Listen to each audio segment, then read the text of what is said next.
Starting off with the Instagram page, as I have been a little bit, back to doing one of these little mini around the hobby kind of things. Of course, we did have the live stream into that, and we ended up talking about a couple of different things that happened over the course of the week, this past week. I don't know if the main story that I'm going to talk about in this one is going to be worthy of, having its own standalone video aside from kind of what I'm going to do here just for a couple of minutes right now. I am going to, as always, put a couple of links in the description for you if you want to check out some of that stuff. I do, of course, put the Instagram page on here because, it's the easiest hub in order to get going with a lot of what's going on in the channel. And of course, I do share cards on a pretty regular basis. You can enjoy a 1998 King Griffey Jr. Refractor. Solid. I actually have some good memories related to that, and I do usually include a little bit in the caption for them. But let's get into a couple of things here that I do want to touch on and address based on the title. And one of them is, so right now I'm looking at an Instagram page of a person named Jawad, who was claimed to be a big part of the big drama over at the Dallas Card Show, pertaining to the individuals that were arrested as far as moving around fake cards. Now, part of the reason I was going to do a standalone video about this, directly just about this, but the truth is, one of the things that gave me some pause and made me hesitate is that in all honesty, there's been a lot of back and forth, a lot of conflicting reports. And as things kind of became a little bit clearer, it appears that we've got a little bit of a better idea now what's going on. So I'm a little bit more comfortable with it, but I didn't feel like it was appropriate for me to opine on it more until I had more information. But I do have a general thought on it as well, but I'll also direct you to a spot where you can get a good synopsis of the details. And in this case, it's going to be Ryan from Breakout Cards here on this page here. And I'm going to leave a link to this in the description. And in about 7 minutes, he covers the big pertinent pieces, gives you a little bit of information of what to look for. So basically, the back and forth was whether in fact they had, the fake cards, whether the actions of everybody were warranted, or whether there was some murkiness about that. Tim from Slabstrong, of course, had his own video where he was talking about it, and he had a little bit of a different perspective because he had been hearing different things. But what you're hearing on the ground versus what actually comes out once we have a chance to kind of step aside and step back is a very different set of things. And that's kind of the big point. And that's the reason I didn't want to touch on it. I'm nowhere near Dallas, so I'm not in a position to be able to get any more information other than what's out there on social media or what's out there from people who were in the area who tell you this, that, or the other thing. The problem is that everybody's only getting a little bit of a sliver of perspective. And really, the information that we all want to have is really in the possession of the police officers who are doing the arresting. They're the ones who had the chance to do the investigation and find out where we're at. Now, as we get a chance to step back a little bit further, some additional folks are able to come forward and give us a little bit more information. And like I said, Ryan does a very good job with the synopsis about it, covers a lot of the pertinent details, names the appropriate players, and then also discusses that apparently the individuals in question had been involved in potentially some scamming in as many as 3 different states in a variety of very large card shows. And specifically, there's some Michael Jordan cards, some fake Mike Baker authentication stickers, and also some keys to look out for, which is why I say this video, I highly recommend it. Because at the bare minimum, if nothing else, there's some really good information about what to keep your eye out for if someone is trying to pass along similar type of cards that you might have some concerns about. So whenever there's an education piece to it, I always recommend going towards that. So I'll recommend this video for that. Now, the other piece that I briefly wanted to talk about as pertaining to this is honestly the whole little mob mentality thing that came into it, and that's kind of the whole conflicting report thing. Here's the one part that we know 100% certain then, and we know for 100% certain now. The whole little mob mentality thing where folks were just hanging around there, hurling insults at them, threatening them, and even from what I understand, spitting at them and all that stuff. Truthfully, there was no place for it. The police officers probably didn't do the best job in terms of getting the people to a place to question them properly, away from a crowd of people. But honestly, there should be no reason why a bunch of folks there should just be hanging around, lounging around in a crowd.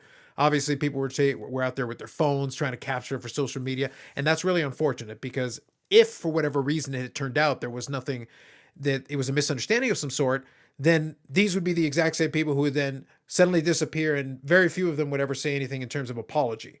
So the problem is, unless you know definitively what's going on, rumor and innuendo is not a good position to be in, especially if you're there live and in person. You kind of have to let things play out.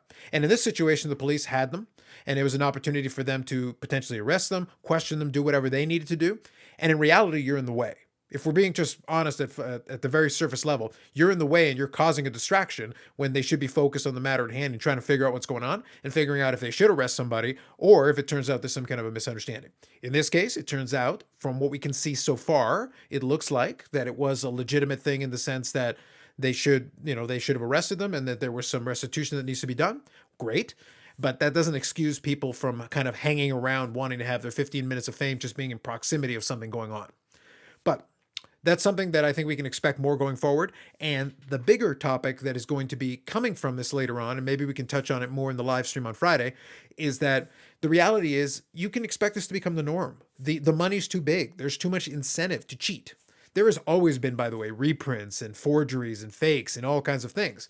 Even in the autograph realm, Project Bullpen is a very famous one. Fake autographs have been a thing forever. Fake cards have been a thing forever. The whole reason we've got a lot of these third-party grading things is to give people a little bit more assurance. By the way, it's not a 100% ironclad guarantee, but to give them a little bit more assurance that their cards are not altered. And of course, altered cards have gotten through. But compared to the amount that would be out there if we had absolutely nothing, it's a simple drop in the bucket. So you have to understand that it's a push and a pull. There's a plus and a minus to it. Not everybody likes it, but the truth is, if we had no third-party authentication, well, then the good news, I suppose, for some folks is that our prices would be much lower because there would be a lot less trust in the market. I can't buy something online from a couple of pictures and be comfortable that it hasn't been messed with. Because even with a generous eBay policy, well, then we're just going to spend all our time returning cards all the time because there's plenty of material out there that has been altered and messed with. And, if the Logan Paul Pokemon case has told us anything, is that there's a lot of folks who have a lot of credibility out there that are willing to put credibility out there. And that's no guarantee. It was a good occasion to give us pause. It doesn't mean to not trust any of the third-party authentication in anything because, again, it does serve a function. You want to be able to sell stuff on eBay without having to answer 57,000 questions on condition and send 3,000 scans just to be able to sell an item? That is what third-party authentication has given us. But at the same time, it's not perfect. It's not ironclad. And these are things that you kind of have to bear in mind. So this next one is actually a little bit more lighthearted and a little bit fun, and it's going to be interesting to see what happens with it. So apparently attorneys and representatives for Giannis Antetokounmpo have filed a lawsuit against Leaf Trading Cards over the use of the NBA superstar's Greek Freak nickname and likeness. Now, this is kind of a fun little toss in here on the heels of Brian Gray appearing not that long ago on Sports Card Live to talk about various elements of the Leaf, of the Fanatics purchase of Topps, and talking about the various, he's always talked about the red button, about the whole legalities of using trademarks and using athletes with or without their consent. And he talks about how he feels very comfortable that he could potentially just use an athlete. He feels like he could use logos. He feels like he could use an athlete's image without their consent, but he says he's always complied. Well, and this is a situation where he actually had a contract with an athlete who decided that he violated the terms of that condition. I won't read you this whole thing, but just to understand that apparently in the U.S. District Court of New York, they alleged trademark infringement and dilution. And specifically, they said they had signed a deal prior to the 2013 NBA draft that included 1,000 autographs at $8 a piece, a bargain, with the option for more along with rights to his name, likeness, and nickname in trading cards. The attorneys say it was a one-year deal and it was never renewed. So this is going to be up to the league, up to legal system and interpretation, but it is kind of interesting. And then they show that in Leaf's 2020 Best of Basketball product, it includes photos of him along with sticker autographs and his nickname on the back.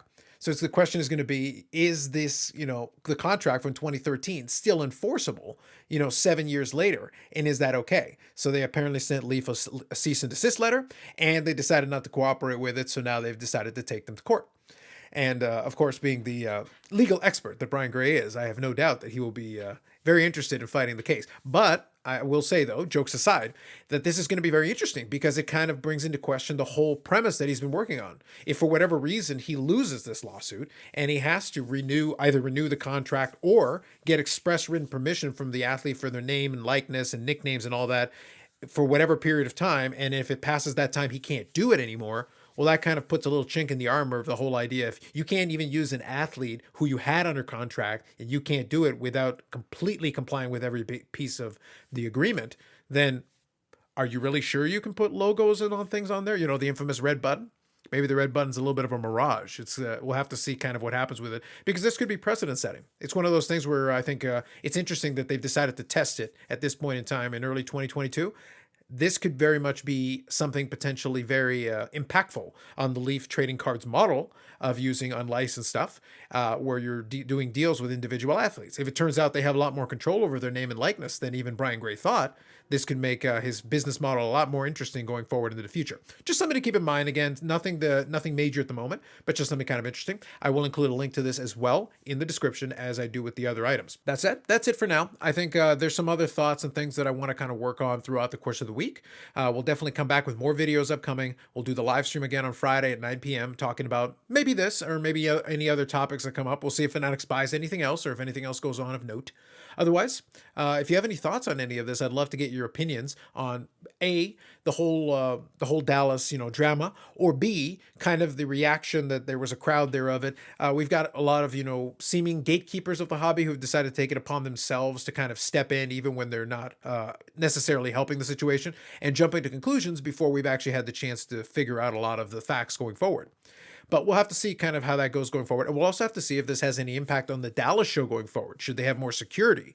Is this something where maybe they have to look at maybe having a process where if there is an accusation that something's going on, is there a way to do this without creating a scene that basically distracts everybody from what should be going on in terms of regular commerce? It feels like nobody was properly prepared to deal with a situation like this, even though I think this is going to become a lot more common as the money has gotten a lot bigger in the hobby. So any thoughts or comments, feel free to throw them in there. Like if you like the video, subscribe to the channel if you haven't already, and as always, we'll catch you in the next one.